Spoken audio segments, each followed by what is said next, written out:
Buongiorno e ben ritrovati con l'informazione flash di newsicilia.it. Lo stato di attuazione del piano di manutenzione dell'autostrada 19 Palermo-Catania, aggiornato il 31 dicembre scorso, è stato al centro di un vertice al Palazzo d'Orléans. La riunione si è tenuta a 2 anni dalla nomina del presidente della regione siciliana Renato Schifani a commissario straordinario per il coordinamento degli interventi. Il presidente ha rivendicato un'accelerazione dei lavori senza precedenti.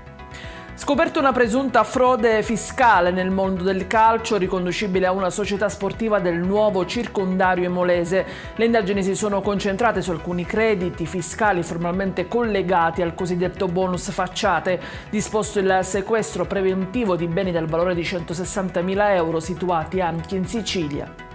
A Raffadali, nell'Agrigentino, è stata sequestrata un'area adibita ad attività di autodemolizione. 2 i denunciati accusati di gestione non autorizzata e abbandono di rifiuti.